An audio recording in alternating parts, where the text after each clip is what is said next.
కానీ ఇవాళ కిషన్ రెడ్డి గారికి అదే విధంగా కేంద్ర మంత్రి వచ్చిన మేడం గారికి లిఖిత రూపంలో ఒక లెటర్ నేను ఇస్తున్నాను.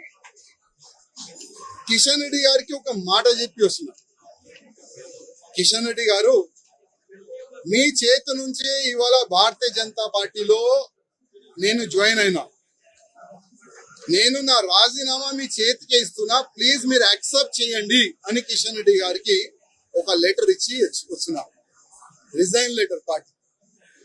ఆ రిజైన్ లెటర్ లో కింద ఒక మ్యాటర్ ఇది కూడా రాసిన, కిషన్ రెడ్డి గారు, పార్టీకి నేను రాజీనామా ఇస్తున్నాను, మీరు మీ లెటర్ లో స్పీకర్ గారు కూడా పంపించేసేయండి. రాజా సింగ్ ఇప్పుడు పార్టీ సింబల్ నుంచి గెలిచిండు. రాజా సింగ్ ఇప్పుడు బీజేపీ ఎమ్మెల్యే కాదు, ఆయనకి సస్పెండ్ చేయనని స్పీకర్ కూడా ఒక లెటర్ రాసిస్తే నేను దానికి సపోర్ట్ చేస్తాను. ఎందుకంటే పార్టీ సింబల్ తోని గెలిచిన తర్వాత, పార్టీకి రిజైన్ ఇచ్చిన తర్వాత పార్టీలో అంటే పార్టీ బీజేపీ ఎమ్మెల్యే ఉండకూడదు కదా అని ఆ విధంగా ఒక లెటర్ మా కిషన్ రెడ్డి గారికి ఇచ్చి వస్తున్నాడు.